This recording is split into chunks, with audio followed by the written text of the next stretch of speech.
Senhor, prezados amigos, irmãos, ouvintes. Nesse domingo de hoje estamos aqui mais uma vez para agradecer ao Senhor por tudo que Ele tem nos feito e voltar nosso pensamento a Deus nessa manhã, que esse domingo de hoje não é diferente dos outros. Quem sabe talvez pode ser diferente, né? Ser melhor. Que o Senhor possa nos abençoar e nos dar vitória. E vamos abrir nossa Bíblia no livro de Mateus. Mateus 6, versículo 33. Busque, pois, em primeiro lugar o reino de Deus e a sua justiça, e todas as coisas serão acrescentadas a vocês. Portanto, não se preocupe com o amanhã, pois o amanhã tratará as suas próprias preocupações. Basta cada dia em seu próprio mal. Então, a palavra do Senhor dessa manhã está nos dizendo para, em primeiro lugar, buscarmos o reino de Deus. Eu não sei o que você tem buscado para a sua vida, se realmente tem buscado em primeiro lugar o reino de Deus, porque às vezes, por nós buscar em primeiro lugar o reino de Deus, às vezes nos deparamos com uma forte tempestade. Por quê? Porque buscar primeiro o reino de Deus. Mas a palavra do Senhor ao meu e ao seu respeito está escrito que a palavra não está escrito, que você vai encontrar uma tempestade ou alguma coisa de mal. A palavra do Senhor ao meu e ao seu respeito diz, eu vou te encontrar do outro lado. Então, o Senhor está falando nesta manhã para cada um. Que Ele vai te encontrar do outro lado. Não vai que você vai encontrar uma tempestade. Não, o Senhor vai te encontrar você do outro lado. Então nessa manhã, que essa palavra possa falar nos seus corações, que você possa voltar seu pensamento totalmente a Deus. E vamos louvar o Senhor nessa manhã.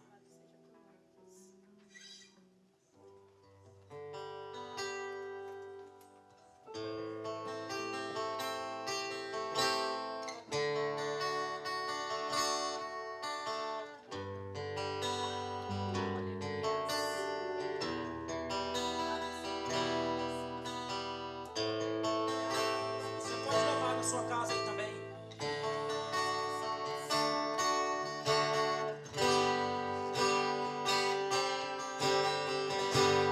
Quero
entregar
temos a oportunidade. Gostaria de saudar os irmãos com a paz do Senhor. É um motivo de muita alegria poder estarmos aqui mais uma vez. É uma honra para mim poder ministrar a palavra do Senhor. Sinto a presença de Deus tão forte. Acho que é difícil até a gente falar. Esse é o Deus que nós servimos.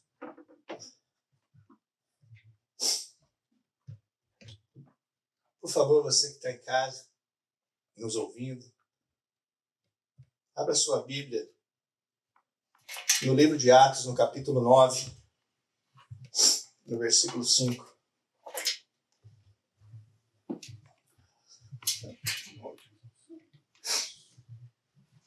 Atos, capítulo 9, no versículo 5, somente a parte A, só a primeira parte do versículo.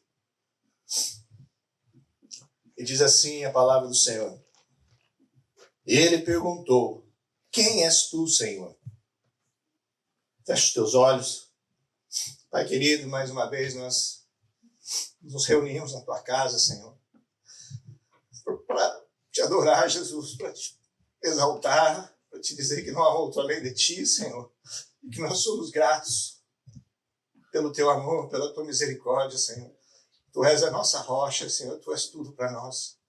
Neste momento nós queremos, Senhor, ministrar a tua palavra, Senhor, pedir, Senhor, que o Senhor faça o que somente o Senhor pode fazer, Senhor, que é tocar os corações, que é ressuscitar, Senhor, que é trazer vida, que é curar, que é salvar, que é perdoar, porque eu não tenho condição de fazer nada disso, eu sou simplesmente um canal, Senhor. Que o Senhor possa usar o teu servo, Senhor, mas toda a honra, toda a glória, todos nós sabemos que pertence a ti, o Criador do universo, Pai. Na autoridade do teu nome, Jesus, eu repreendo toda a força contrária, toda opressão que se levanta, fora deste lugar, fora, em nome de Jesus. Pai querido, fala conosco, usa o teu servo pela tua infinita misericórdia, glorifica o teu nome e faz o impossível que só o Senhor pode fazer. É que nós te pedimos e agradecemos, Senhor, em nome de Jesus. Amém. Amém. O tema da minha mensagem nesta manhã é: quem és tu, Senhor? E essa mensagem, ela serve para dois tipos de ouvintes.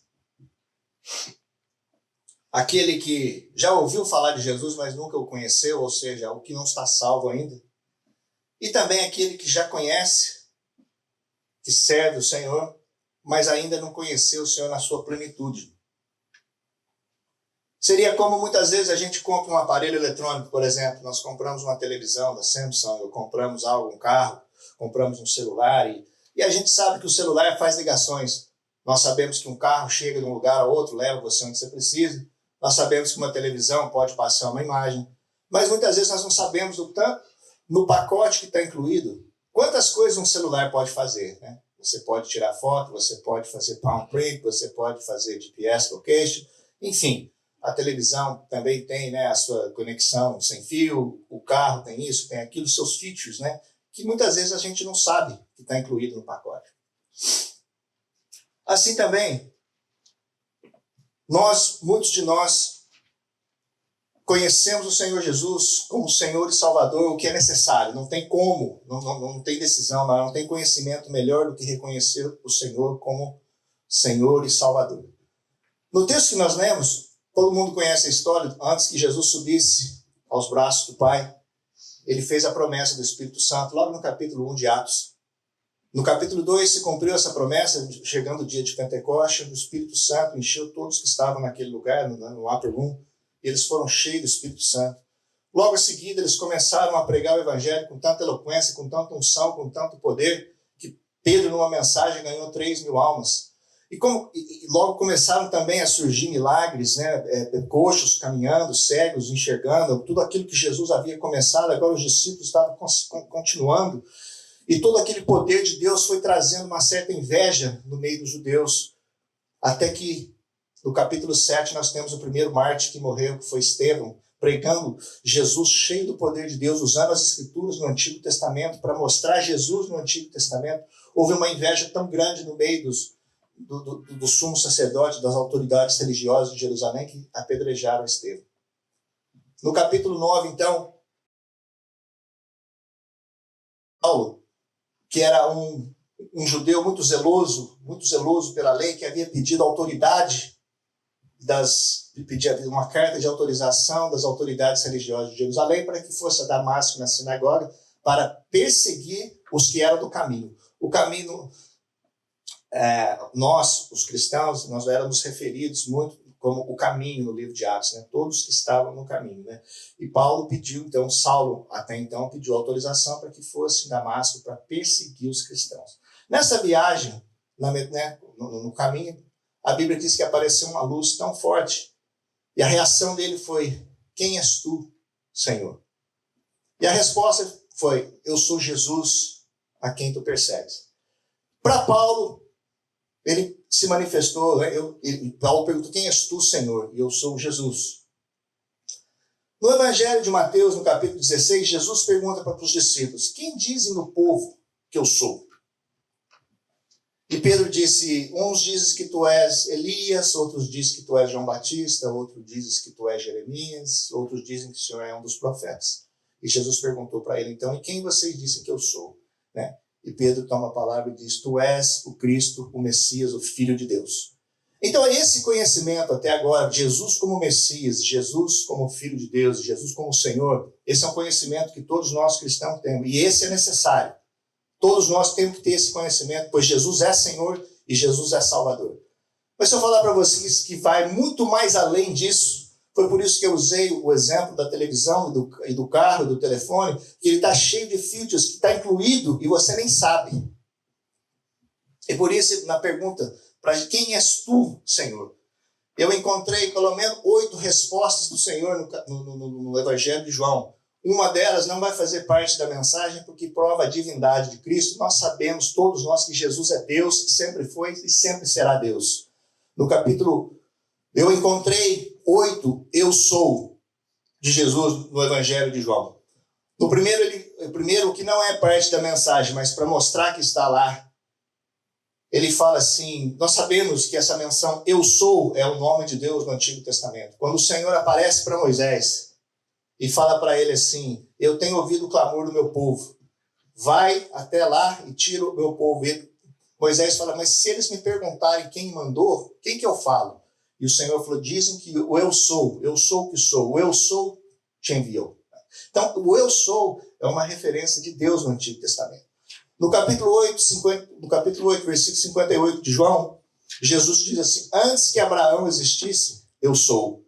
Falando que Jesus se referindo como Deus, que nós sabemos que ele é Deus. Jesus não nasceu simplesmente há 2000 anos atrás. Há 2000 anos atrás ele se humilhou para pagar o preço que eu e você não poderíamos pagar. Mas Jesus sempre existiu, ele criou todas as coisas. Mas tirando essa referência do eu sou o que sou, que é uma referência divina do Senhor Jesus Cristo, eu achei 7 respostas para essa pergunta que Paulo fez. Quem és tu, Senhor? A primeira resposta em relação à pergunta, quem és tu, Senhor? Nós encontramos em João, no capítulo 6, no versículo 35. Então, quem és tu, Senhor? Aí vem a primeira resposta. Eu sou o pão da vida. O que vem a mim jamais terá fome. Nesse trecho do capítulo 6 de João, Jesus havia passado para o outro lado da Mar da Galileia e havia se assentado no monte. E ele havia multiplicado o pão e havia alimentado mais de 5.000. A Bíblia diz que ele voltou para o outro lado do mar e alguns judeus incrédulos o seguiram. E eles estavam tentando Jesus, dizendo: então faça outro sinal para que nós creiamos em ti. E Jesus conhecia a intenção do coração deles, né? E Jesus falando do pão, da multiplicação, que não ia dar nenhum sinal mais para eles. Mas Jesus fala: eu sou o pão da vida. Quem vem a mim jamais terá fome.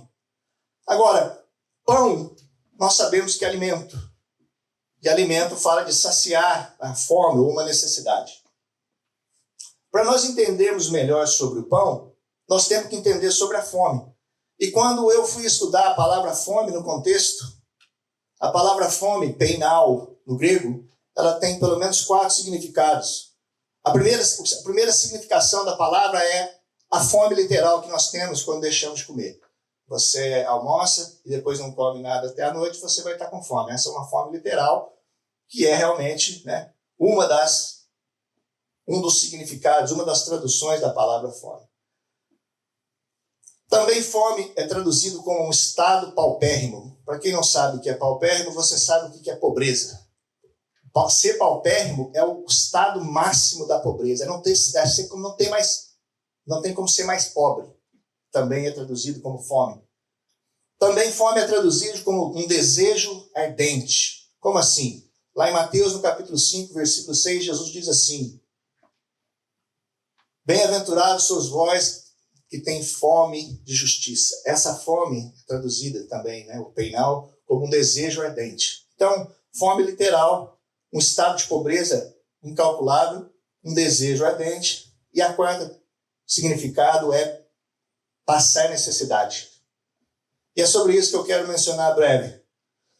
Nós temos 3 tipos de necessidades básicas. Nós temos a necessidade material, física, né? Nós temos a necessidade espiritual, porque todo homem foi criado, ou seja, todos nós temos, não é que fomos criados, temos um vazio dentro de nós que precisa ser preenchido. O homem tinha isso antes de cair no pecado. Depois que ele decidiu se entregar ao pecado, aquela comunhão foi arrancada e se tornou um vazio dentro de nós que precisa ser preenchido. E também o ser humano tem a necessidade emocional. Eu quero falar dessas 3 necessidades brevemente, porque Jesus é o pão da vida. E ele diz que aquele que cresce nele, ou que viesse até ele, jamais teria fome, ou seja, teria suas necessidades supridas.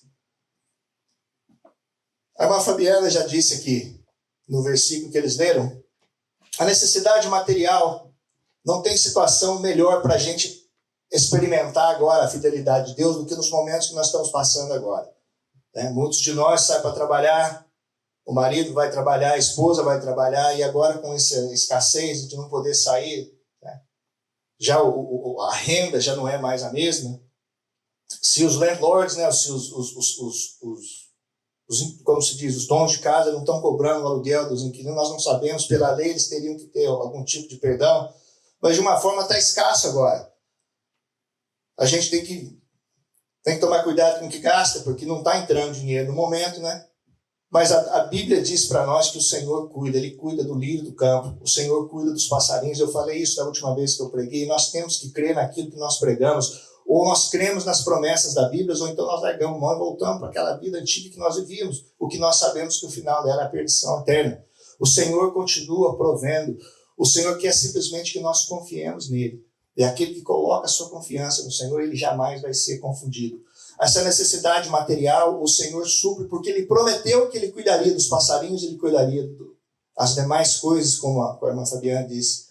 Busca primeiro o reino de Deus, chega até o pão da vida, e as demais coisas vão ser acrescentadas.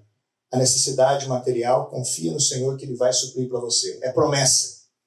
A necessidade espiritual, essa serve para os 2 ouvintes, tanto para aquele que já conhece, que somos nós, e para aquele, talvez, amigo que esteja ouvindo essa mensagem, que já ouviu falar de Jesus, mas ainda não teve um relacionamento com o Senhor Jesus. Já ouviu falar, mas não se entregou para ele.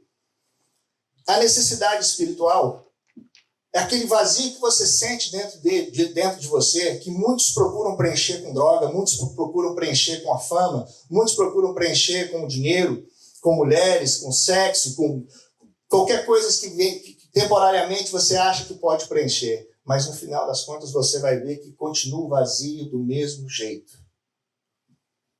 Se tudo isso fosse realmente, todas essas coisas que nós usamos para preencher essa necessidade espiritual que nós temos, muitas pessoas famosas não se suicidariam como fazem. Né? Eles têm tudo e ainda não são felizes, porque está faltando suprir a necessidade espiritual. A Bíblia nos diz de um homem que tinha essa necessidade. No capítulo 10 de Atos, nós conhecemos um centurião chamado Cornélio. Era um homem muito justo, ele tinha uma posição no Império Romano. Era um homem, não era um homem assim medíocre, era um homem de posição. Mas era um homem que temia Deus da forma dele. A Bíblia diz que ele conversava com Deus, ele orava, ele dava muita esmola, ele fazia a parte que ele achava que ele poderia ser feito. Isso representa também essa necessidade que nós temos. Alguns acham que vai saciar, como eu disse, com outras coisas, mas esse homem falou, eu sei que existe um ser superior, um Deus no céu, e ele buscava da forma dele. Deus se agradou tanto daquilo, mas não abriu mão dele ter que passar pelo processo. Então o Senhor deu uma visão para Pedro, explicou para Pedro, e Pedro só foi entender a visão. E o Senhor mandou um anjo para falar com Cornélio e falou assim, olha, vai lá na casa do Simão, curtidor, vai estar lá o outro Simão, Pedro, fala para ele vir aqui que ele vai te explicar. E ao mesmo tempo, Pedro estava na casa do outro Simão, lá na sacada, na hora do meio-dia mais ou menos, e de repente veio uma visão e Pedro não entendeu a visão no momento. Aquela visão significava que o evangelho não ia ficar restritamente entre os judeus, o Senhor estava estendendo também o evangelho para os gentios, aqueles nós que não tínhamos direito à salvação. Resumindo a história, quando Pedro chega lá então e começa a explicar para Cornélio que o único caminho até Deus é através do Senhor Jesus Cristo. E quando Pedro está mostrando Jesus como o pão da vida, quando Pedro está mostrando a Jesus como a esperança desse mundo, a Bíblia diz que o Espírito Santo caiu sobre os gentios, que até o próprio Pedro ficou atônito, surpreso de ver que o Senhor estava incluindo. Então a Bíblia fala que Cornélio era um homem que tinha uma necessidade espiritual. E ele buscou, e ele encontrou em Jesus. Então sabemos que a necessidade material o Senhor supre porque ele promete na sua palavra. A necessidade espiritual o homem tem dentro dela e ela só pode ser saciada quando nós entregamos a nossa vida a Jesus, como Cornélio fez. E as necessidades emocionais, eu estava lendo um artigo sobre necessidade emocional, coisa de psicologia, e isso não me chama muita atenção, mas é uma realidade da vida. E eu vi ali um pequeno parágrafo que eu li num artigo que diz assim, necessidades emocionais são sentimentos ou condições que necessitamos para sentirmos felizes, realizados ou em paz. Sem eles, nos sentimos frustrados, machucados ou insatisfeitos. Por exemplo, uma pessoa, uma necessidade emocional que ele tem é se sentir valorizado, se sentir seguro ou se sentir incluído. Então, as pessoas que não conhecem Jesus, eles fazem questão de se sentirem valorizados de certa forma. Eles querem ser reconhecidos. Eles querem se sentir seguros, seja segurança financeira, seja segurança literal, com medo, né? Ou seja, se sentir incluído nos planos. Mas deixa eu falar para você, se você vier a Jesus, tudo isso está incluído em Jesus. Porque Jesus, você tem tanto valor para Deus, que o Senhor deu o melhor que ele tinha, que era o seu filho, que morreu na cruz para que você pudesse ser perdoado. Então, para Deus, você tem valor, você pode se sentir valorizado para Deus. Segurança é o que a Bíblia mais fala, que o Senhor se acampa ao redor daqueles, né, que o temem. E em relação a estar incluído, que é uma necessidade emocional que o ser humano tem, a Bíblia diz que nós fazemos parte do membro, nós fazemos parte de um corpo, quando todos precisamos um dos outros, onde a cabeça é o Senhor Jesus Cristo. Então, Jesus sacia todas essas necessidades. Ele é o pão da vida. Então, como o pão da vida, ele diz que aquele que vem até ele não vai ter fome. A palavra fome significa estar em necessidade. E eu cobri as 3 necessidades mais comuns com o homem que somente Jesus pode saciar.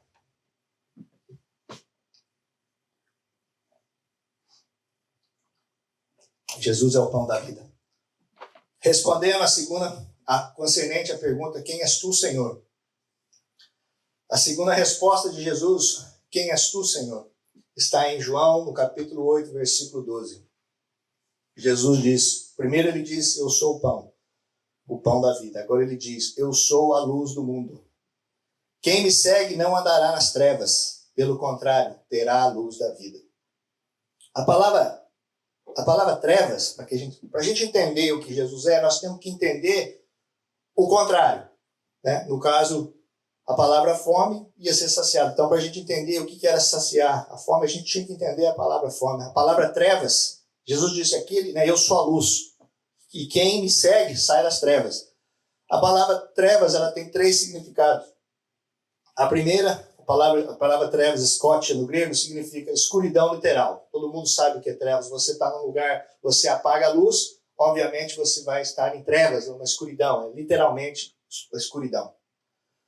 A segunda aplicação, a segunda tradução da palavra trevas é associação com a perversidade. E a terceira é a miséria resultante no inferno. Ou seja, Jesus obviamente não estava falando das trevas literal, que é o escuro. Porque isso todas as noites há trevas. O sol brilha até certa hora e de noite há escuridão. Então essa treva é irrelevante para o que a gente está vendo aqui. Mas as outras duas são o que Jesus está falando. A associação com a perversidade e a miséria resultante do inferno. Nós vamos ver alguns versículos que os apóstolos, os escritores, né, das epístolas mencionam os dois sentidos. Do estado de perversidade e também um lugar de terror, onde está preparado para o diabo, né, e os seus anjos.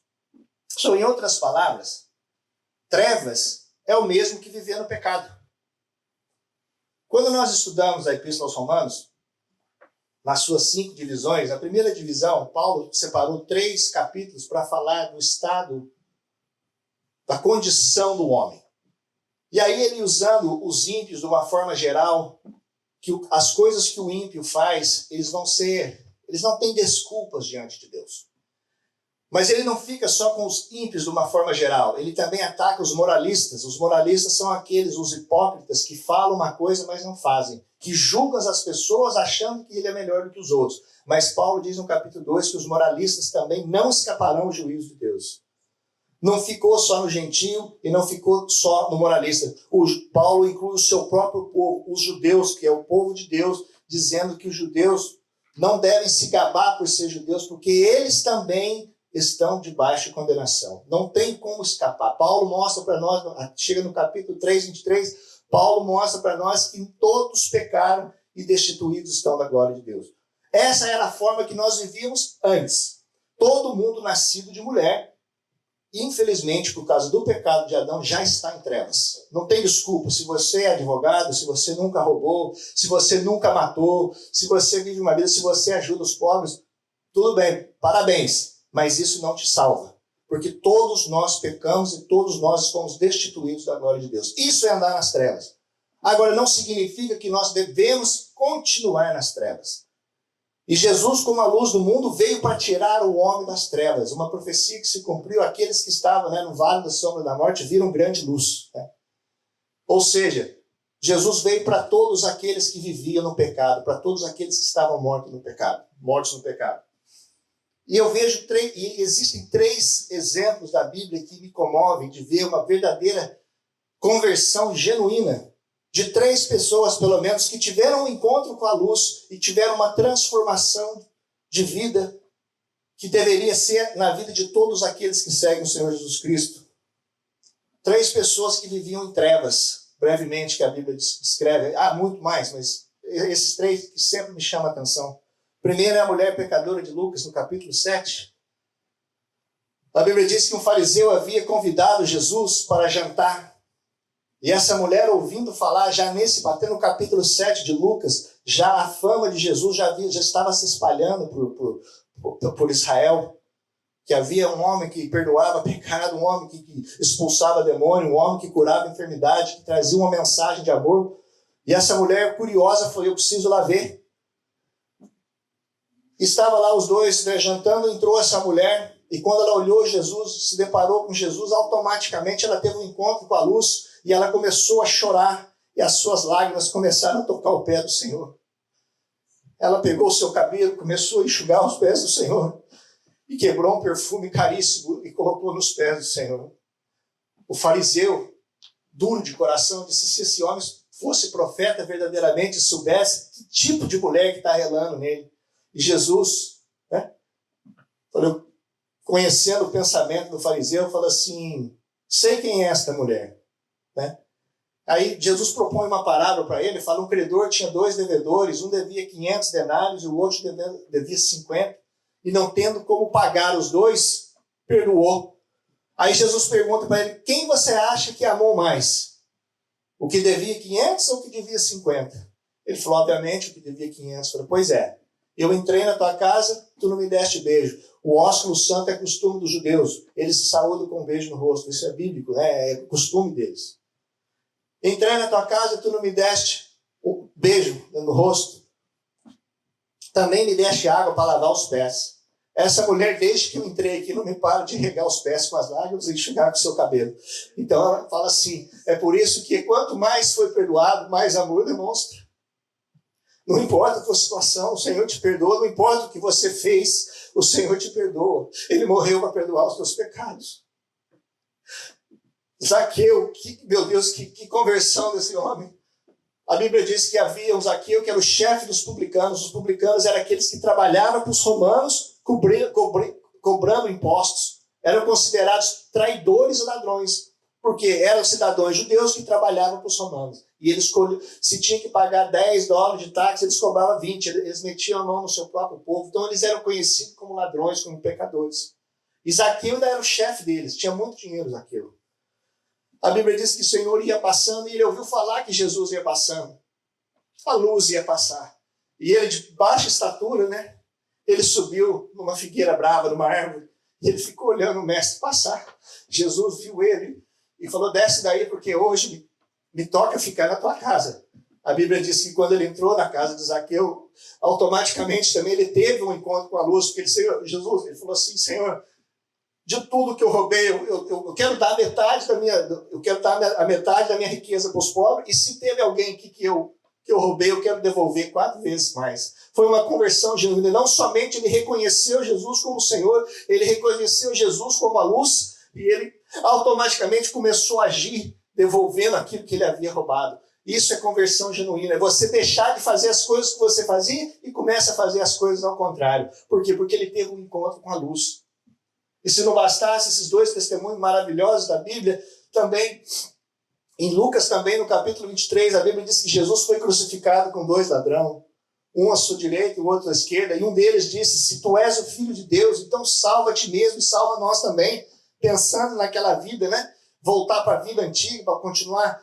A cruz, a morte de cruz era a pena de morte dos dias, era para malfeitores. Todo mundo que era crucificado é porque era um malfeitor. Jesus foi incluído com os malfeitores. Porém, aqui o outro ladrão olhou e repreendeu o primeiro ladrão e falou assim: rapaz, você não tem temor de Deus? Se nós estamos aqui é porque os nossos atos fizeram com que nós merecêssemos esse tipo. Mas esse homem nenhum mal fez. Ele apontou para Jesus e disse: Senhor, lembra-te de mim quando entrares no teu reino.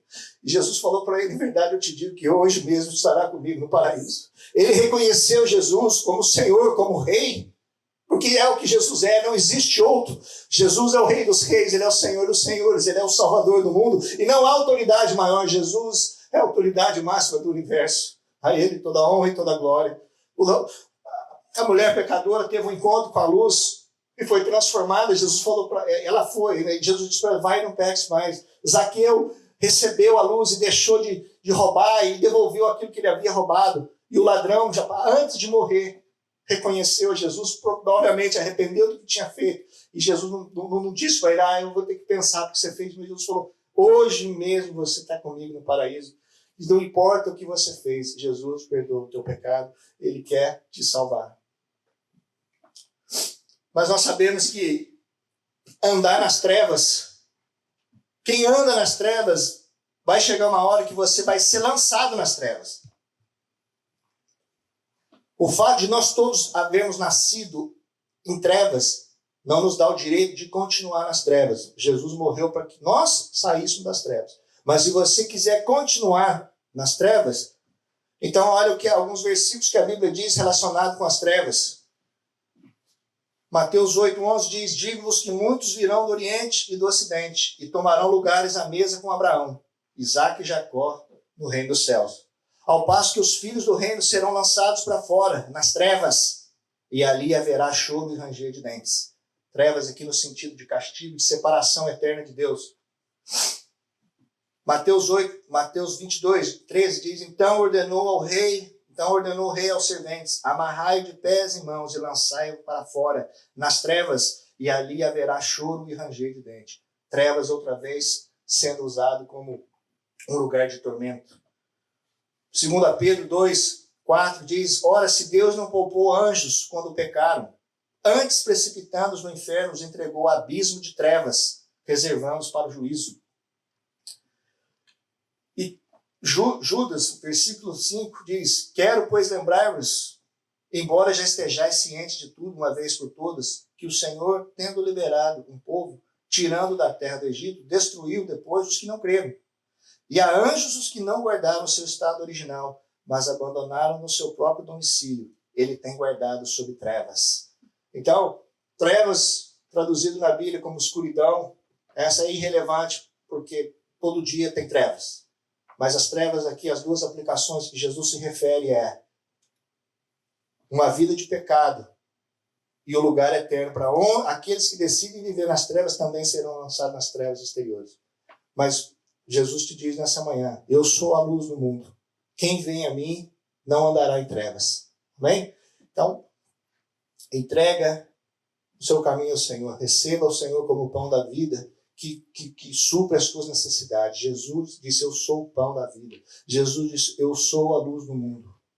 Mas tem mais, irmão Rodrigo? Tem mais eu sou? Tem. A terceira resposta, quem és tu, Senhor? Vem em João 10, 9. Então, primeiro ele diz, eu sou o pão. Depois ele diz, eu sou a luz. Agora Jesus disse, eu sou a porta. Se alguém entrar por mim, será salvo. Porque porta para mim fala de destino, de localização, de destino. Por exemplo, se você chega, uma vez eu fui levar a Eliane para fazer um exame de radiologia num lugar lá, e pensa num lugar complicado, porque tinha o primeiro andar, parecia assim aquelas bases espacial, bem, uma coisa assim, e a gente ficou meio perdido lá. Mas imagina mais ou menos assim, você chega num lugar que, né, grande, cheio de portas, você fala assim, onde que é o escritório, tal. Aí a pessoa fala, pega o elevador, sai, vira à esquerda, anda até no final, vira à direita, a segunda porta do lado direito. Então você sabe que aquela segunda porta do lado direito é o destino que você está querendo chegar, né? A Bíblia nos ensina de duas portas. Em Mateus, no capítulo 7, 13 e 14, diz assim, entrai pela porta estreita, pois larga é a porta e espaçoso o caminho que conduz para a perdição, e são muitos que entram por ela. Porque estreita é a porta e apertado o caminho que conduz para a vida, e são poucos os que acertam com ela. Mateus 7, 13. Explicando brevemente as duas portas, praticamente elas se explicam. Jesus disse que tem duas portas. Uma é larga, espaçoso o caminho e fácil de entrar, e a maioria entra por ela. Mas Jesus também disse, mas apertado, estreito o caminho, né, daqueles que, ou seja, da outra porta, que é a apertada. E Jesus disse que são poucos os que entram por ela. Bom, não precisa ser cientista, não precisa ser inteligente para entender do que Jesus está falando. Ele está falando dos dois tipos de vida que a gente leva. Qual é a porta larga? A porta larga é aquela vida que nós vivíamos antes, ou que muitas pessoas, talvez você esteja nos ouvindo agora através das redes sociais, você gosta dos prazeres da carne, o que para a carne até dá para se entender, porque verdadeiramente é o prazer da carne. Mas a Bíblia diz que o final, quando você continua lendo, o final da porta larga é a destruição, é a separação, é as mesmas trevas que Jesus disse no capítulo 8. Então o ser humano ele tem que tomar uma decisão durante a sua vida. Esse evangelho, essa mensagem de esperança e de salvação, ela é pregada no mundo inteiro, em prova, em testemunho contra as nações. Todos nós um dia teremos que dar conta, teremos que prestar conta das nossas vidas para o Senhor. Jesus disse, eu sou a porta. Aquele que entra por mim será salvo. Se você quer deixar essa vida, a Bíblia diz, Tiago, no capítulo 4, versículo 4, que a amizade com Deus e a inimizade, a amizade com o mundo é a inimizade contra Deus. Não tem como nós vivermos uma vida de prazer, de pecado e agradar a Deus ao mesmo tempo. É uma decisão que nós temos que tomar. Todos nós vamos ter que deparar com essas duas portas. E você decide qual que você quer entrar. Se você entrar pela porta larga, pode saber, vai ser fácil o caminho. Mas o final dela vai ser destruição, separação e fogo do inferno. Mas Jesus disse, aquele que entra por mim, eu sou a porta. E quem entra por mim será salvo. A porta, ela é difícil? Sim. Ela é estreita? É. É difícil de entrar? É. Por quê? Porque você vai ter que abrir mão dos teus prazeres, você vai ter que abrir mão das coisas que você gosta, que a tua carne gosta, para agora então começar a fazer a vontade do Senhor. Eu creio que Mateus 13 fala da parábola do semeador. E eu creio que a parábola do semeador, ela tem várias aplicações, pode-se fazer uma série nela. Mas uma das coisas que me chamou a atenção Todas as vezes que eu leio a palavra do semeador, tem uma aplicação dela que sempre me chama a atenção. A Bíblia diz que o semeador saiu a semear. E parte do semente caiu à beira do caminho. Parte do semente caiu entre as pedras. Né? Parte do semente caiu entre os espinhos. E parte do semente caiu em terra boa. Aqui está falando de 4 pessoas que ouviram o evangelho. Estão falando de 4 pessoas que chegaram a conhecer. Não está falando, tem uns que ouviram, mas não quiseram ter participação. São aqueles que já mergulham pela porta larga. Mas existe, então, por que é difícil? É tão difícil realmente. Jesus não está errado em dizer que o caminho é estreito e a porta é apertada. Por quê? Porque essa semente que caiu são pessoas que ouviram o evangelho. As 4 aceitaram. As 4 aceitaram a semente. A que caiu entre a beira do caminho, vieram os pássaros e comeram. Isso significa o quê? Aquele que aceitou Jesus, mas as más companhias deles, influenciadas pelo diabo, vem e fala para você, rapaz, larga a mão desse caminho, larga a mão disso aí que vai dar errado, esses povos é tudo louco. E a pessoa, então, não tem maturidade e deixa aquelas más companhias, aqueles maus conselhos de Satanás arrancar a semente do coração. Ele fica um tempinho na igreja para ele falar, é verdade mesmo, esse povo aqui é tudo doido, eu vou voltar para a bagunça. Conheceu a palavra, entrou pela porta estreita. Aí o segundo caiu, a segunda semente caiu entre as pedras, porque não havia terra e era raso, cresceu rápido. Esse a Bíblia diz que recebeu a palavra com alegria. Ele recebeu aquele que vem para a igreja, de repente no começo ele vê umas coisas bacanas, ele fica empolgado, nos primeiros cultos ele é o primeiro a chegar. Mas aí a Bíblia diz que o calor vem e secou ele porque não tinha raiz. O calor na Bíblia, né, no caso, o sol representa tribulação, perseguição por causa da palavra. E quando começa a gozação, então, das pessoas, e lá o crentinho, a família começa a mudar com ele, aí ele deixa a situação, a tribulação ser maior do que a alegria da palavra. E aí a Bíblia diz também que ele não aguenta a perseguição e abandona também. Já é o segundo tipo que entrou pela porta e não aguentou. Aí o terceiro tipo é o que caiu entre os espinhos. Aí a Bíblia diz que crescendo os espinhos, sufocaram e também não deu fruto. Os espinhos falam dos prazeres da vida, ou seja, dos prazeres da carne. A pessoa vem, recebe e está feliz. Mas aí chega também quando ele começa a ver que as coisas que ele fazia, ele já não pode fazer mais. Aí ele vê lá o camarada postando no Facebook, saindo de barco, com um cooler cheio de cerveja, e não sei o que e tal. Aí ele fala, rapaz, o que eu estou fazendo aqui, rapaz? Meus amigos, tudo lá em Long Island, o barco cheio de cerveja na bagunça, e eu aqui, não dou conta, não. Aí ele pega e abandona também e volta. Os prazeres foram maior também do que... Mas aí existe um quarto grupo onde a semente cai em terra e esse produz fruto 30, 60 e 90. Esses são aqueles que recebem a palavra, mantêm e dão fruto, que somos nós pela misericórdia do Senhor. Então a porta sim, ela é estreita. Além da maioria entrar pela porta larga, de cada segundo a passagem do semeador, de 4 que entra, 75% não aguenta, só fica 25%. Porque realmente é difícil. O que Deus tem para nós, os que permanecemos e confiamos nas suas promessas, a Bíblia diz que o que o Senhor tem para nós é muito maior do que nós podemos compreender. Vai valer a pena a gente permanecer, entrar por esse caminho, porque aquele que entra pela porta, que é o Senhor Jesus, o caminho é apertado, é difícil sim, mas nós encontraremos, Senhor, pastagem para as nossas almas, de acordo com o Salmo 23. Então o Senhor é a porta. Quem entra por Jesus será salvo.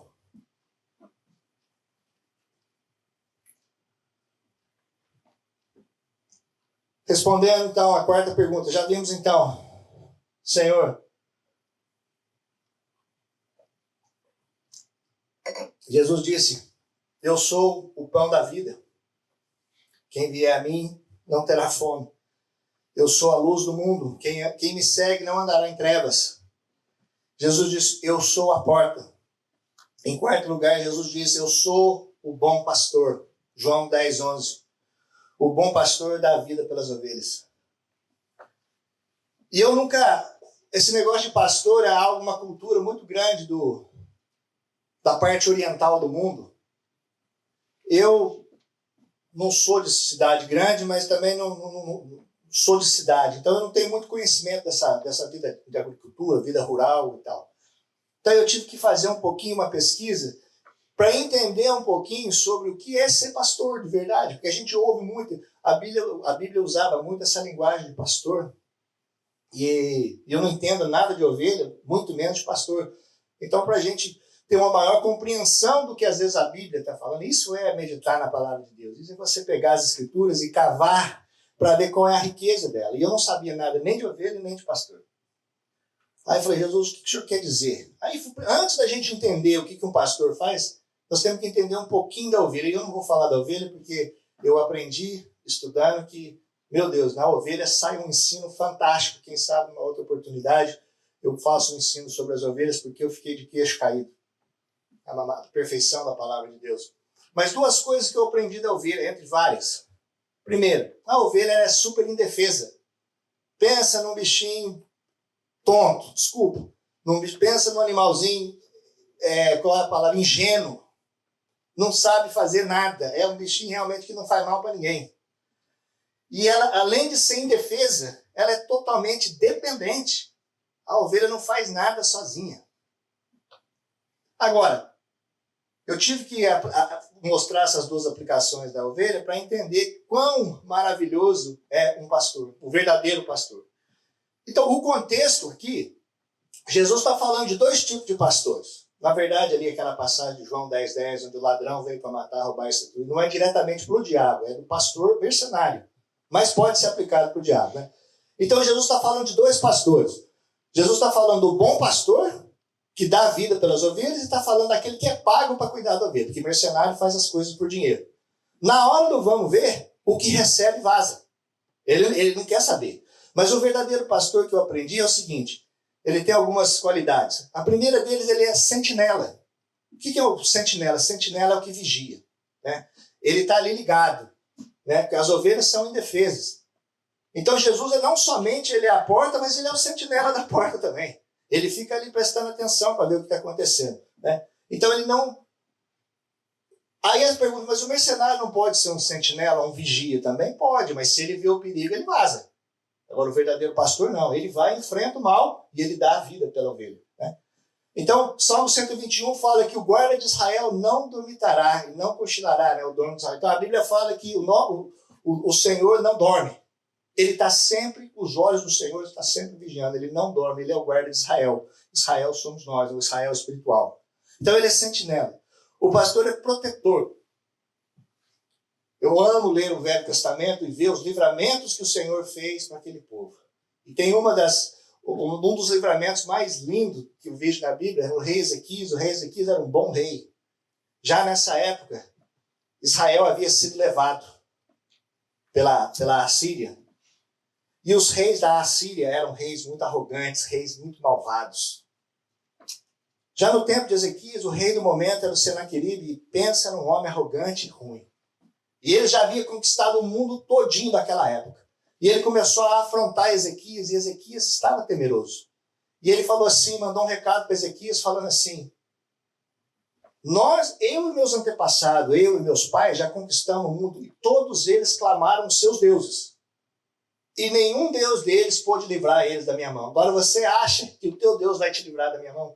Ele afrontou o Deus de Ezequias, que é o nosso Deus, by the way. A Bíblia diz que Ezequias ficou sim apavorado. Mas a Bíblia diz que o Senhor tomou aquilo pessoalmente. Então a Bíblia diz, olha para você ver, um império mundial que destruiu e conquistou todo mundo. Eles mesmos já haviam levado Israel. Veja bem que nós estamos falando de Judá agora. Os próprios assírios já haviam levado Israel. Mas o rei Ezequias confiou, esperou em Deus e dependeu de Deus. A Bíblia diz que Deus mandou não foi vários não. Um anjo Deus mandou. E destruiu o exército da Assíria. A Bíblia diz que o rei Senaqueribe ficou envergonhado. E ele voltou para a casa do seu Deus. E quando ele chegou lá, os seus próprios filhos o mataram. Por quê? Deus protegeu o rei Ezequias e Judá, porque eles confiaram. Então, se você faz a tua parte, né? Confia no Senhor, permanece nele, sai das trevas, vem para a luz, o Senhor é teu guarda. O pastor, ele é protetor. O Senhor te guarda. Lembra quando Jesus fala para Pedro, o Satanás pediu para te cirandar. E Jesus falou, eu roguei por ti. Jesus, se o Senhor tirasse a mão de nós, em poucos segundos nós éramos destruídos. A Bíblia diz que ele fica rodeando como um leão. Ele não é o leão, mas o leão é Jesus. Mas ele tenta ser como um leão, mas ele fica ali dando volta, esperando a quem ele pode tragar. O Senhor tirou a mão um segundinho, nós estamos despedaçados. O verdadeiro pastor, ele é sentinela, ele é vigia, ele é protetor e ele também é guia. Como eu disse que a ovelha ela é tão dependente, ela não sabe chegar na água sozinha se o pastor não levar ela na água. E ela também não sabe procurar comida se o pastor não levar ela no capim. Então o pastor ainda tem que ficar vigiando contra o mal, tem que proteger caso o mal chegue e tem que guiar elas a águas e pastos. Salmo 23. De tão dependente que ela é. E o bom guia, né, ele nos leva a águas frescas e pastos verdejantes. Eu também descobri que o pastor, o verdadeiro pastor, ele é veterinário. Ele tem que, os carrapatos pegam do narizinho, ele tem que pegar a ferramentinha e arrancar o carrapato. Tem que, né, ele tem que fazer o que ele tem que fazer. Quando eu estava falando das ovelhas, as bichinhas são tão inocentes que elas gostam de brincar e dar cabeçada uma na outra, brincando, e elas caem. Mas o peso da lã é tanto que se o pastor não pegar o cajado e levantar elas, elas podem morrer asfixiadas, porque não consegue levantar. E até isso o pastor tem que fazer por elas. E Jesus disse, eu sou o bom pastor. Então eu descobri também que o pastor ele é médico, ele é veterinário, ele tem que arrancar, ele tem que cuidar, ele tem que enfaixar, ele tem que pôr ointment. Ele tem que cuidar. E nós sabemos que Jesus ele foi moído pelas nossas transgressões e pelas suas pisaduras nós fomos sarados.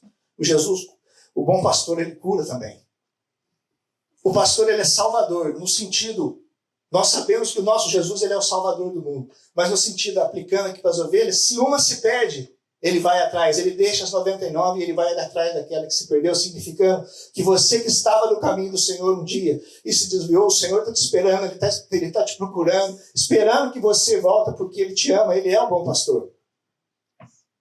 E eu poderia ficar falando do pastor aqui, entre pastor e ovelha, dá uma sequência de um mês de ensino e pregação, de tanta coisa maravilhosa que tem.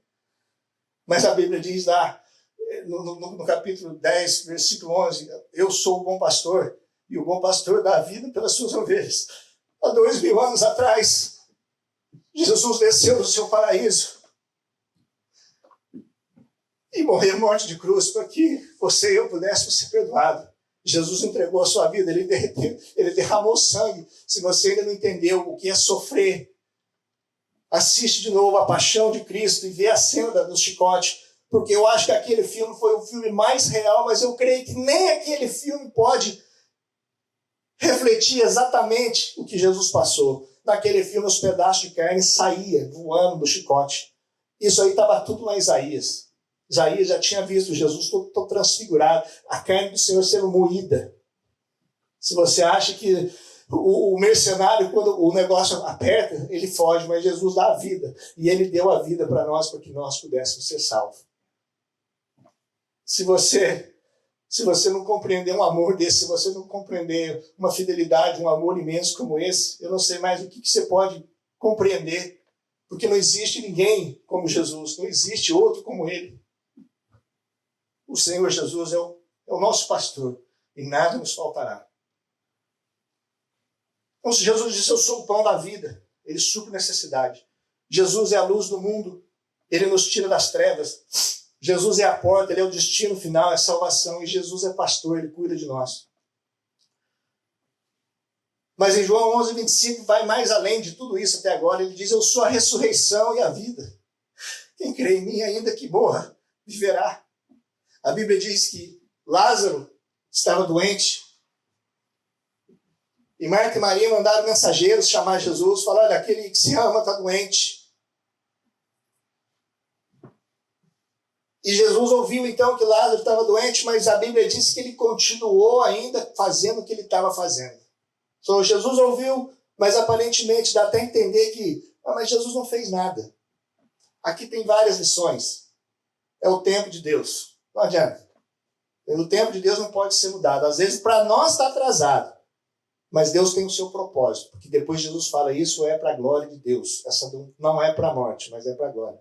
Passaram-se então 2 dias, e aí Jesus fala para os discípulos, nós vamos ter que voltar para a Judéia. E até os discípulos falaram, mas eles acabaram de tentar te apedrejar lá, você vai voltar para lá de novo? Ele falou assim, eu tenho que ir lá. E a Bíblia diz então que depois de viajar, Jesus chegou lá, já era 4 dias mais tarde, o corpo já havia morrido fazia 4 dias. E todas as duas disseram, se o Senhor estivesse aqui, o meu irmão não teria morrido. E Jesus disse, o teu irmão não morre, ele dorme, né? E elas achando que ele estava falando da ressurreição, ou seja, do dia do arrebatamento, quando nós recebemos o corpo glorificado, mas Jesus estava falando que se creres, verás a glória de Deus, a glória de Deus. Então o Senhor mandou tirar a pedra e falou para Lázaro, Lázaro, vem para fora. Né? E ressuscitou a Lázaro na frente de todo mundo. Já cheirava mal, diz a Bíblia. Ressurreição, a vida. A palavra morte, ela tem 2 significados na Bíblia. Morte física, que é o que todos provavelmente passaremos, a não ser os que serão arrebatados, né, que esses não vão provar a morte, vão ser transformados. Mas muitos que nós conhecemos que já passaram, a irmã, vamos chamar a irmã que morreu, Anice, ela teve uma morte física, né? O pastor, o Mr. Banks, do Private Ministry, que passou para o Senhor a semana passada, eles são mortes físicas de pessoas que morrem. E o ímpio que morre também, bate o carro, morre. Tudo isso é a morte física. A maioria de nós vai experimentar ela. Mas também tem a morte espiritual. A morte espiritual é a separação eterna de Deus. Todos aqueles que não vieram a Cristo ainda vivem mortos, espiritualmente falando. Nós somos vivificados quando recebemos a Cristo, o Espírito de vida passou a viver em nós, e hoje nós temos vida espiritual, o nosso Espírito comunica com o Senhor. Isso está vivo espiritualmente falando. E se nós, por um acaso, a morte física nos alcançar, ela não vai ter domínio sobre nós, porque nós vamos estar com o Senhor. Então o que Jesus está dizendo aqui, eu sou a ressurreição e a vida. Aqui eu quero aplicar das 2 formas. Jesus, ele vivifica aquele que está espiritualmente morto. Se você ainda não teve essa comunhão com Deus, nunca sentiu a presença de Deus e quer fazer parte desse time e sentir a presença de Deus, Jesus pode te ressuscitar porque ele é a ressurreição e ele é a vida. Basta você entregar a tua vida para ele e automaticamente você vai ser vivificado. Mas eu quero ir muito mais além da morte espiritual e falar da morte física. Jesus também fez o quê? Ele fez um milagre literal, onde um homem que já estava morto, ele trouxe para a vida. Eu queria falar para você que talvez vai ficar escandalizado, nunca ouviu isso antes. Mas o mesmo Jesus que ressuscitou Lázaro, é o mesmo Jesus hoje, ele continua ressuscitando os mortos. Ressurreição fala de milagre. O nosso Jesus opera milagres. No ministério da Heidi Baker, foi uma missionária que o Senhor mandou para Moçambique. Eu ouvi testemunho que mais de 80 pessoas foram ressuscitadas através do ministério dela. Ali é um povo que depende de Deus para tudo. O último recurso daquele povo é Jesus. É por isso que Deus opera milagre no meio deles. Mais de 80 pessoas testemunharam que foram ressuscitados pelo poder do nosso Jesus. Né? Isso significa, então, que Jesus pode ressuscitar e ele pode curar. Assim como o bom pastor é médico, Jesus é o médico dos médicos. Ele continua, Jesus como ressurreição, a vida fala do poder do Senhor, não somente para restaurar a nossa vida, mas para também curar enfermidades físicas. No final dessa mensagem eu vou orar e o Senhor, se você crer, o Senhor vai te curar. Não importa qual que seja a sua enfermidade, o Senhor vai te curar. E eu não estou falando de algo que eu ouvi falar. Eu já dei esse testemunho uma vez, mas muitas pessoas que estão nos ouvindo pela primeira vez, há mais ou menos 2 anos atrás, eu fui comer num restaurante brasileiro aqui e encontrei uma pessoa que havia muitos anos que eu não havia visto, uma pessoa que eu conheci no mundo. E quando sentando na mesa com ele, conversando, ele me disse que através de um acidente de carro que ele teve, foram fazer um exame nele, e nesse exame encontraram que o pâncreas dele, ele tinha já estágio 4 de câncer no pâncreas. Como a gente não estava sozinho na mesa, tinha pessoas que eu sabia que ia escarnecer, pessoas que não criam nessas coisas. Eu pedi para ele se eu poderia voltar na casa dele para conversar com ele. Ele falou que sim. Ele estava tão fraco que ele mal conseguia andar. E eu, então, no outro dia, liguei para ele. Ele estava em casa. Eu falei, eu posso ir te visitar, sentar para a gente conversar? Ele falou, pode. E eu cheguei lá. E nós começamos a conversar. E nós conheci ele em festa, né? Nessas que a gente ia para beber, tocar violão e cantar a música do mundo. Nessa época eu estava perdido. E aí eu falei para ele a transformação, que eu tinha saído das trevas e agora vivia na luz, que eu tinha uma nova vida e tal. Então eu estava, como se diz a palavra, compartilhando o que eu havia recebido com ele. E eu disse para ele, eu perguntei para ele se ele queria aceitar Jesus. Eu creio que naquele momento ele falou que sim, mas só para mim ficar quieto, para mim sair, porque ali estava totalmente em trevas. Mas não importa, eu perguntei para ele se eu posso orar por você antes de ir embora. Ele falou, pode sim. Acho que a pessoa, quando está naquela situação, que é uma situação de morte, o que você oferecer para ele pega. Macumba, feitiçaria, o que for, o camarada pega. Mas graças a Deus que quem foi ali tem no Senhor Jesus Cristo e crê que só Jesus pode curar de verdade. E eu coloquei as mãos sobre eles, orei, fiz uma oração simples, repreendi o espírito de morte, o espírito de câncer e fui embora. Mas eu sabia que ele estava super debilitado. Passou mais ou menos uns 3, 4 dias, eu mandei uma mensagem no Zap para ele e falei que eu ligando para saber como é que você está. Ele demorou para ele atender, para ele responder, e ele falou assim, eu estou tão fraco. Naquela época, o WhatsApp, hoje você dá um slide para cima assim, ele fica já travado, você não precisa segurar. Antigamente a gente tinha que ficar segurando com o dedo, aí no meio da mensagem dava cãibra no dedo, você tirava o dedo, perdia a mensagem tudo de novo. E ele falou assim, eu estou tão fraco que eu não estou nem conseguindo apertar o botão aqui do Zap, mas estou aqui. Aí tudo bem, tipo assim, eu também não quis ficar insistindo muito, eu vou esperar. Passou um tempo, uns 2, 3 meses, veio um pastor do Brasil, amigo nosso, que estava lá em casa, e eu falei para ele, vamos visitar aí um rapaz que eu fui ver há 2 meses, mais ou menos 2, 3 meses atrás. Eu preguei para ele, orei por ele, mas se ele não morreu ainda, ele deve estar para morrer. Mas vamos lá pelo menos para ver se a gente consegue oferecer o evangelho mais uma vez para ele, né? Porque eu nunca mais ouvi nada dele.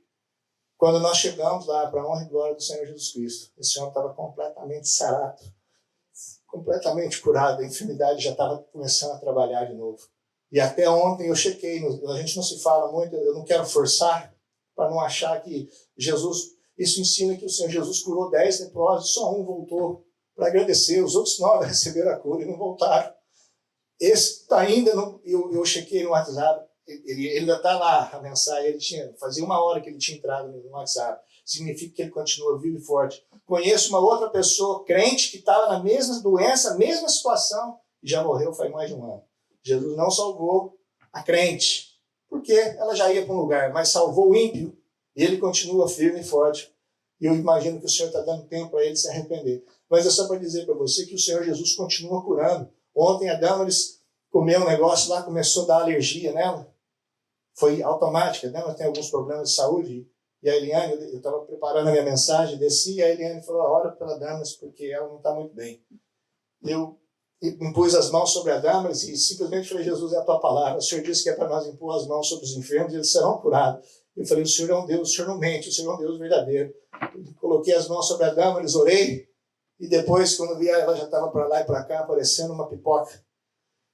Mais uma vez eu pude ver a misericórdia e a fidelidade de Deus. Então Jesus, ressurreição e vida, fala de poder. Jesus continua ressuscitando os mortos, tanto os mortos espiritualmente falando, como a morte física. E Jesus continua operando milagres, porque Ele é o Deus Todo-Poderoso. A Ele toda a honra e toda a glória. Jesus disse, eu sou o pão da vida, eu sou a luz do mundo, eu sou a porta, eu sou o bom pastor e eu sou a ressurreição. Mas tem mais 2 eu sou, para a gente terminar aqui. E no capítulo 14, 6, ele diz assim, eu sou o caminho, a verdade e a vida. Ninguém vem ao Pai, a não ser que Ele venha através de mim. O que significa que existem vários caminhos que estão apresentados por aí. Existem várias regiões que foram inventadas e criadas por qualquer que sejam os motivos. Quando nós vamos ao Brasil, que é um país futebolístico, e é muito comum o filho geralmente torcer para o time que o pai torce. Então aqui nos Estados Unidos, se o pai é fã do Jets, obviamente ele vai levar os filhos no Jets e ele vai acabar sendo fã do Jets. Não é uma regra geral, mas se aplica de uma forma ampla, né? Geralmente o filho acaba seguindo o que os pais fazem, pelo menos para esporte. E religião não é algo diferente. Uma pessoa que nasce no Oriente Médio, tem o costume, nasceu num lar islâmico, ele vai obviamente ser islâmico. Se ele nasce num país católico, que é a Europa, parte do Brasil que são católicos, ele vai, obviamente, também seguir essa religião dos pais, ainda que nem for um adepto, mas, de qualquer forma, ele vai seguir aquilo que foi ensinado para ele. Se ele nasce na Far Asia, né, na parte bem leste da Ásia, ele vai ser budista ou vai ser hinduísta. De alguma forma, ele vai seguir. Mas algum de nós alguém tem que ter a verdade. Ou é o Buda, ou é Maomé, ou é a Maria. Alguém tem que ter a razão. Porque esse negócio de que existe vários caminhos até Deus, como eu tenho uma tia, que ela frequenta o que tiver. Aonde chamar ela para ir, que tem reunião espiritual, ela vai. Mas ali inclui feitiçaria, bruxaria, o que tiver. Espiritismo. Né? E ela disse assim, eu não creio que é só o Deus de vocês que é o verdadeiro. Mas ela está errada. Porque Jesus deixou bem claro, eu sou o caminho, a verdade e a vida. A pessoa não precisa ser inteligente para entender. Ninguém vem ao Pai a não ser por mim. Significa que se não for por Jesus, não vai ao Pai. E se não vai ao Pai, não tem salvação. Não criticando religião nenhuma, porque a gente não ganha dinheiro para fazer isso aqui. Isso aqui não é um produto que a gente está vendendo por dinheiro, mas nós estamos lidando com vida eterna, com salvação, que é a coisa mais importante que um homem pode lidar. O catolicismo ele foi nascer da sua forma no quarto século, porque Constantino, o imperador romano, se simpatizou com o cristianismo e fez dele a religião universal, ou a religião oficial do Império Romano. Naquela época, até então, todo mundo que vinha a Jesus, Paulo diz, ninguém diz que Jesus é o Senhor se não for pelo Espírito Santo. Significa que a pessoa aceitava Jesus de manhã, sabia que de tarde ele poderia já não existir mais, porque ele sabia que crer em Jesus poderia custar a vida dele. Mas ele sabia que ele se encontraria com o Senhor no paraíso. Quando chega já, e quanto mais matavam os crentes por causa do testemunho de Jesus, por causa da fidelidade a Jesus, mais os crentes morriam. E até então era o cristianismo verdadeiro. Mas no quarto século, então, mais ou menos cerca do ano 300 e pouco, Constantino se simpatizou, porque até então todos os imperadores romanos eram sanguinários, mandavam matar. Constantino era mais político do que qualquer outra coisa. E ele gostou do cristianismo e falou, vamos fazer dessa religião, é uma religião oficial do nosso império. Aí começou a aceitar pessoas de todo jeito, pessoas em pecado, pessoas porque o costume romano, greco-romano, era pura idolatria, eles adoravam sol, eles adoravam fazenda, eles adoravam o que tivesse, tudo que se movesse, eles adoravam. Então trouxe aquele costume idólatra do mundo romano, pagão, misturado com o cristianismo, e eu não preciso mais falar, que vocês já estão entendendo para onde eu tenho. Hoje, né? Essa religião romana, ela crê em Deus, crê no Senhor Jesus Cristo, mas também se não tiver as estátuas deles. Então foi um paganismo que veio do mundo romano antigo. Mas deixa eu te falar, não existe outro caminho. Jesus disse, eu sou o caminho, a verdade e a vida. Não tem outro jeito. Os testemunhos de Jeová negam a divindade de Cristo. Ele é filho de Deus, mas ele não é Deus. Se Jesus mesmo disse em João 8,58, antes que Abraão nascesse, eu sou. Ele criou todas as coisas, tudo foi criado por ele, para ele. Jesus, Pai, Filho e Espírito Santo sempre existiram, sempre foram Deus. Jesus simplesmente deixou de ser Deus por 3 anos e meio. Ele falou, eu vou colocar essa minha autoridade do lado e eu vou morrer, porque o preço requerido pela lei, a lei diz que todo transgressor tinha que morrer. Como o homem não tinha condição de pagar esse requerimento, Jesus fala, eu vou lá e pago por eles, por amor a eles. E o nosso Criador, o nosso Pai, ele deixou tudo e veio aqui e morreu por nós para pagar o preço pelo pecado que eu e você cometimos e não podíamos pagar.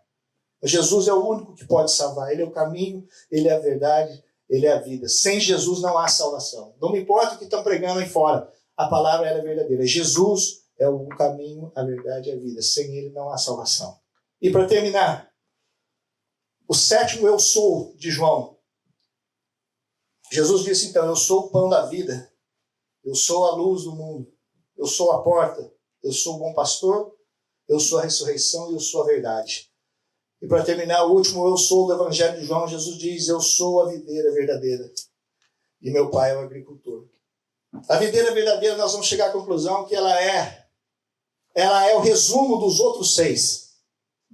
Mas o texto completo, desde João 15:1, diz assim, eu sou a videira verdadeira e meu pai é o agricultor. Todo ramo que estando em mim não der fruto, ele corta. Pausa. significa o quê? Jesus é a videira. Nós somos o ramo. Então Jesus está falando aquele que está em mim e não dá fruto, ele é cortado. Quem é esse que está na videira e não dá fruto? É aqueles crentes que estão na igreja, mas vive de qualquer jeito. Ele vem na igreja, mas ele não tem compromisso. Deixa eu te falar. Ou conserta e começa a dar fruto, porque você vai ser cortado e vai ser lançado nas trevas. Então a pessoa pode estar na videira e não dar fruto. É aqueles que estão na igreja, dizem crente, mas não vivem como crente. Vós já estáis limpos por causa da palavra. Então todo fruto, todo ramo que está em mim não der fruto, ele corta. Todo que dá fruto, ele poda, para que produza mais fruto.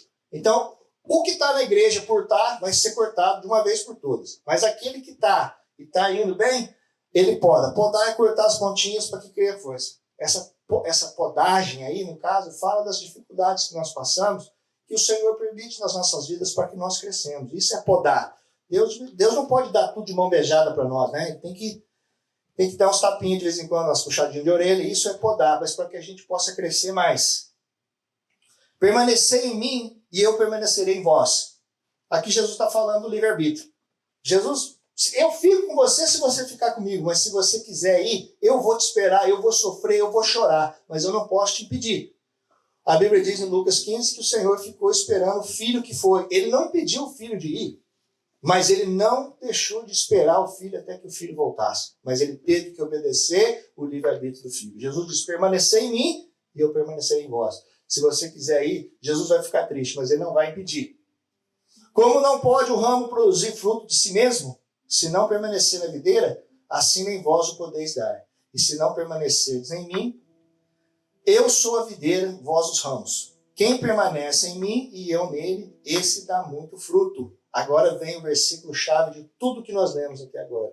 Porque sem mim, nada podeis fazer. Sem Jesus, nós não somos nada, ninguém é nada, e sem ele, ninguém é nada, nem pode fazer nada. Jesus é tudo para nós. Se estamos vivendo uma vida infrutífera, se estamos na videira e não há fruto, é porque nós não estamos permanecendo nele verdadeiramente. E se você não quer ser cortado, e uma vida infrutífera, ela não é só de nós estar ganhando algo para Jesus, não, porque nem todo mundo tem essa habilidade ou esse dom de ganhar almas. Mas, por exemplo, como cristão, nós temos alguns frutos que deveriam acontecer automaticamente nas nossas vidas. Primeiro, paz. O cristão tem que ter paz. Se você não tem paz, tem alguma coisa errada. A Bíblia não promete uma vida sem dificuldade, de forma nenhuma. O Evangelho ele é cruz, é renúncia e é difícil. Mas nós temos que ter paz no meio da tormenta. Isso aí se a Bíblia diz não temos 365 vezes, significa que nós temos que ter algum tipo de paz dentro de nós. Se você serve a Jesus e não tem paz, vive atribulado, se você não está na videira. Segundo, alegria. A força do Senhor é a nossa alegria. O crente que vive, parece que foi batizado no limão, na água do limão, você fala com ele, está sempre de cara feia. Pai do Senhor, irmão, bom, sabe, está sempre amargurado, está sempre de mau humor, nunca tem um sorriso, nunca tem uma coisa boa para contar. Está fora da videira. Porque a alegria do Senhor é a nossa força. Tem que haver. Tem momentos que a gente chora. Assim, se a Bíblia diz que o choro pode durar uma noite, significa que vai ter tristeza, né? Mas ela tem que haver alegria. De alguma forma, tem que arrancar uma alegria de dentro de nós. Só o fato, Jesus disse, não alegrai-vos porque os espíritos vos são sujeitos, mas alegrai-vos porque tem de nome escrito no livro da vida. Só o fato de nós termos o nosso nome no livro da vida já seria motivo de alegria. Se você não tem essa alegria, você não está na videira. E também prosperidade, para terminar.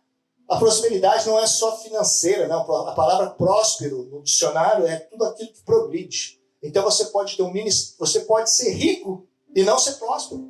Como assim, meu Rodrigo? Você é rico, mas o teu casamento não prospera porque não progrediu, está com uma brigaiada de terreno. O teu ministério, você pode ser até uma pessoa rica, mas não cresce, só tem divisão na igreja. Então prosperidade é progredir. A Bíblia diz que aquele que está no Senhor, medita no Senhor, tudo que ele fizer prosperará. Se você está na videira, de alguma forma, a tua vida, de uma forma geral, ela tem que prosperar. Ou seja, se alguém vai falar com você hoje, daqui 4 anos ele fala com você, tem que haver uma melhora, tem que haver se você continua do mesmo jeito ou pior, então você não está na videira. Porque Jesus disse, aquele que permanece em mim dá fruto. Sem mim nada podeis fazer. Então, resumindo, Jesus disse, eu sou o pão da vida. Ele cuida das nossas necessidades.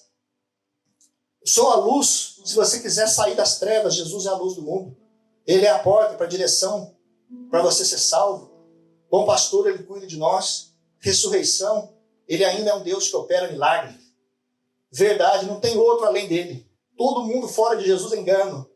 E a videira, aquele que permanece nele, dá fruto. Naturalmente, você não, basta permanecer nele, ter comunhão com ele. E o resto ele vai ajeitando para você. Então eu quero orar por você neste momento. Os irmãos estão aqui comigo, aqui na Assembleia em Bridgeport. Coloca de pé, por favor. Vamos ministrar. Tem muita gente que precisa conhecer esses outros 7 eu sou de Jesus. Jesus, ele é Salvador. Jesus, ele é Senhor. Jesus é Deus. Jesus é a autoridade máxima do universo e vai mais além disso. Jesus, ele é pão da vida. Jesus, ele é a luz do mundo. Ele é a porta, ele é o bom pastor. Jesus é a ressurreição, ele é a verdade. Jesus é a videira. Eu quero te pedir neste momento, você que está em casa nos ouvindo pelas redes sociais, se tem algum desse Jesus que você precisa nesse exato momento, se você está passando a necessidade, venha até o pão da vida. Ele vai saciar a tua necessidade. Se você está vivendo em trevas, está vivendo no pecado, quer sair, mas não consegue, rende-se ao Senhor, vem para a luz. E o Senhor diz que se você vier, você vai deixar as trevas, você depois também não vai ser lançado nas trevas, você vai permanecer na luz, que é onde o cristão deve estar. Se você está confuso, não sabe que porta que entra, você já visitou vários tipos de religiões e todas elas é uma confusão tremenda. Deixa eu te dizer, Jesus é a porta. Quem entra por ele será salvo. Se você está se sentindo descuidado, você acha que ninguém se importa com você, deixa eu te dizer, Jesus é o bom pastor. Qualquer que seja uma dessas 7 aplicações de Jesus, disse que ele era. Receba a que você precisa neste momento. Levanta a tua mão em casa neste momento. Se você está precisando de um milagre, Jesus é a ressurreição, a vida. Não importa que tipo de enfermidade que você tem, nós vamos orar. E eu creio que esse Jesus que eu prego, esse Jesus que me salvou e que me perdoou, ele pode curar aí a tua enfermidade, onde você estiver. E se você está ouvindo pela primeira vez, está pertencendo a uma outra religião que estão te ensinando coisas que não batem com as Escrituras, você está no erro. Vem para a verdade. Jesus é o único caminho, a verdade e a vida. E se a tua vida não vai para frente, está infrutífera em todos os aspectos, você precisa ser colocado novamente ou enxertado na videira, para que então a seiva do Espírito Santo possa passar pelo tronco e pelos ramos, porque quando você deixa a videira, quando você deixa Jesus, o Espírito Santo é a vida. Você deixa Jesus, o Espírito Santo não pode te acompanhar no erro. O Espírito é santo. O Espírito Santo não pode estar metido com os pecados da vida, com a podridão deste mundo. Então Jesus, se você deixa a videira, você morre. Se você cortar um galho, jogar no chão, dali 2 dias ele está morto. Volta para a videira. Senhor nosso Deus, queremos te agradecer neste momento pela tua palavra. Obrigado, Jesus, por o Senhor ser não somente o Salvador, o nosso Deus, o nosso Criador. O Senhor é tudo para nós, Jesus. Como a tua palavra diz, sem ti nós nada podemos fazer. Jesus, eu te peço neste momento que o teu Espírito Santo, Senhor, possa passar através das telas do computador neste momento, Senhor. Nós temos vários tipos de ouvintes neste momento e todos nós temos necessidade, Pai. A razão por que nós pregamos a Tua Palavra não é simplesmente para anunciar a esperança que é em Ti, mas ela é também bálsamo, ela é refrigério para aqueles, Senhor, que estão sofrendo. Temos pessoas que Te conhecem, mas estão feridas neste momento. Pessoas que foram traídas, Senhor, pelos próprios irmãos, pessoas que foram enganadas, pessoas que foram desenganadas pelos médicos por causa de uma enfermidade, Senhor. Há vários tipos de ouvintes nesse momento, cada um com uma necessidade diferente, e esses 7 eu sou que nós estudamos a tua palavra cobre praticamente todas as necessidades que o homem pode ter. Eu quero orar especificamente, Senhor, neste momento, se há alguém aí, Senhor Jesus, que o Senhor conhece, que quer abandonar a vida, ou que quer te receber como Senhor e Salvador, Pai, que o teu Espírito Santo possa entrar na vida dele neste momento, e assim como o Senhor transformou a vida de Zaqueu, Senhor, da mulher pecadora e do ladrão, essa pessoa pode ser transformada agora, que ela possa sentir nesse momento a tua presença invadir a vida dele, que ele possa ser transformado, ser liberado de vícios, ser liberado de maus sentimentos e começar a sentir a alegria que só o Senhor pode nos dar. Eu quero apresentar também, Senhor, aqueles que estão precisando de um milagre, Pai. Seja um milagre financeiro, seja um milagre de saúde, qualquer que seja, Tu és a ressurreição e a vida. O Senhor pode levantar, Senhor, o morto, Senhor, e ressuscitar e dar vida como se ele nem tivesse morrido, Pai. De tão grande que é o Teu poder. E eu quero neste momento, Senhor Jesus, baseado, Senhor, na Tua palavra, onde diz que o Senhor já levou sobre Ti as nossas enfermidades, Senhor. Eu quero orar neste momento pelos enfermos, Senhor. Neste momento, Pai, eu quero nomear algumas. Câncer. Qualquer tipo de câncer que se encontra, Senhor, do outro lado das telas, Pai. O Senhor é como se fosse nada para o Senhor, Pai. Restaura, Senhor, essas vidas cancerosas agora, que essas pessoas possam receber saúde, que nós possamos ouvir testemunhos da Tua grandeza, Senhor. Pai, queremos Te pedir para todo tipo de enfermidade, pessoas que receberam, que foram contagiadas, Senhor, por esse vírus, que estão nos ouvindo neste momento, Pai, que possam receber, que possam ser retestadas e possam ver que esse coronavírus se foi pelo Teu poder, Jesus Cristo. Todas as enfermidades, Senhor, do Teu povo que está ouvindo nesse momento, Pai, todas elas, Pai, eu não vou poder classificar todas, mas o Senhor conhece cada uma delas. Senhor, na autoridade do Teu nome eu repreendo, Senhor. Que eles possam sentir o espírito de vida, restaurando as células, trazendo vida, trazendo saúde mais uma vez. Pai, eu oro por aqueles que estão oprimidos, que estão deprimidos, que estão pensando em suicídio, Pai. Em nome de Jesus, espírito de morte, sai em nome de Jesus. Espírito de tristeza, de depressão, sai em nome de Jesus. Senhor, que eles possam também sentir, deixar as trevas e vir para a luz, que eles possam sentir todas as necessidades aqui mencionadas, supridas, pois só Tu, Jesus, pode fazer tal coisa. A Ti, Senhor Jesus, toda a honra, toda a glória, toda a adoração. Eu quero Te agradecer, Senhor, pela Tua fidelidade. Quero Te agradecer, Senhor, pela honra que o Senhor me deu nesta manhã, de compartilhar a Tua palavra. E Te agradecer, Senhor, por ser o meu Deus, o único Deus. Jesus, a Ti toda a honra e toda a glória. Eu Te amo, Senhor. Amém.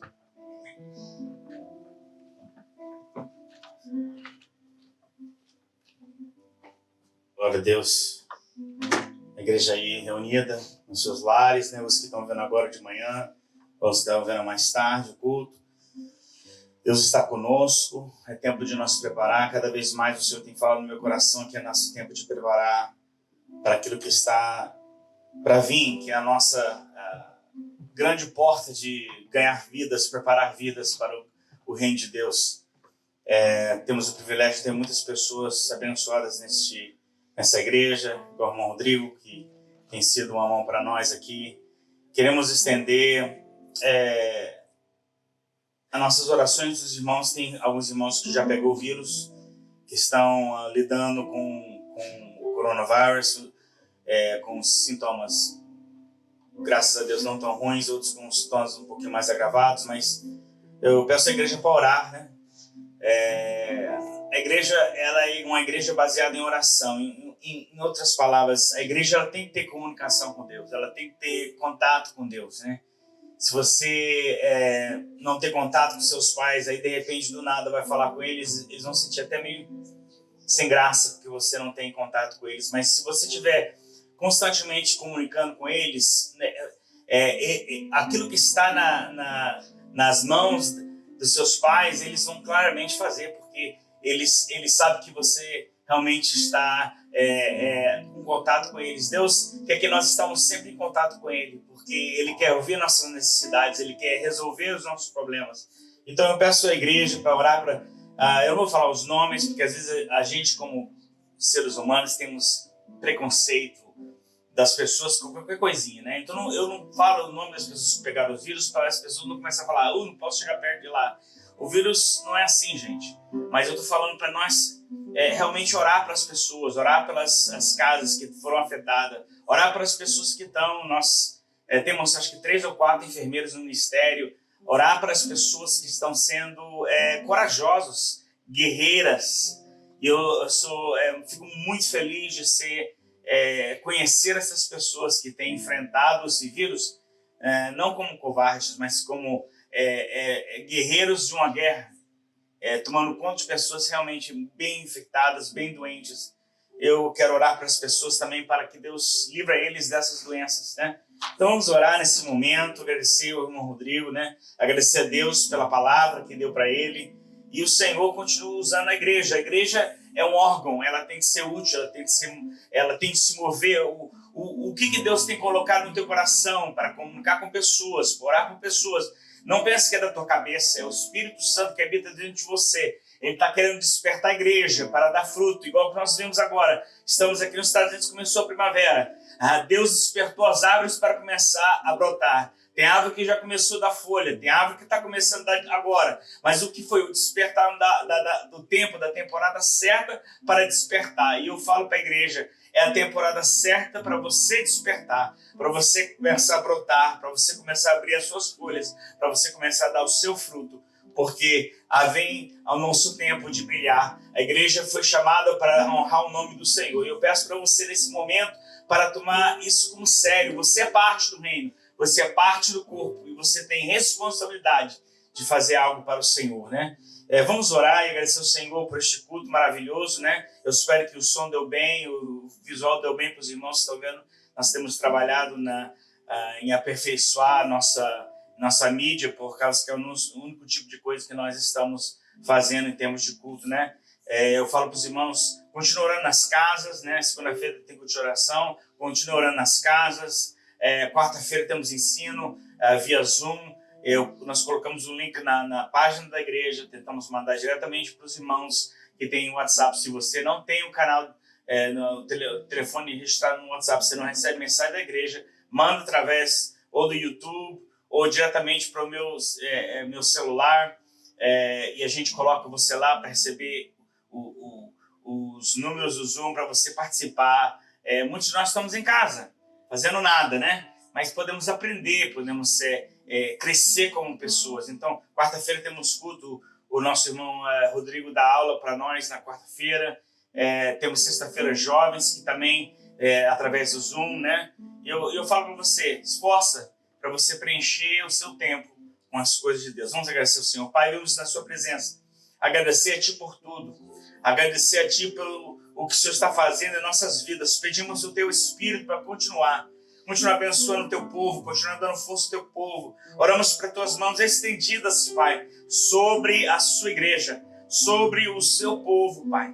Eu peço que o Senhor guarda as pessoas que foram infectadas por esse vírus, ó Pai, tanto na nossa igreja como fora da nossa igreja, Pai. Quanto neste mundo, oramos para que a saúde prevalece, que Seu Espírito possa, Senhor, conduzir vida em muitas pessoas que estão passando por momentos tribulosos, momentos difíceis. Mas o Senhor, nós cremos, é capaz de livrar de todas essas situações. Oramos neste momento, Pai. Queremos abençoar a Tua igreja, o Teu povo. Queremos honrar o Teu nome e agradecer pelo Teu servo que o Senhor tem levantado para pregar e ministrar a Tua palavra. Agradecemos a Ti, que está levantando homens e mulheres nesse mundo inteiro para levar o Teu evangelho até o fim chegar, Senhor. Queremos agradecer a Ti em nome de Jesus. Pelo amor de Deus, que a graça do Senhor Jesus Cristo e a consolação do Santo Espírito esteja com todos neste lugar. Amém. Dê um abraço em alguém, gente. Já pode abraçar já? Já pode abraçar.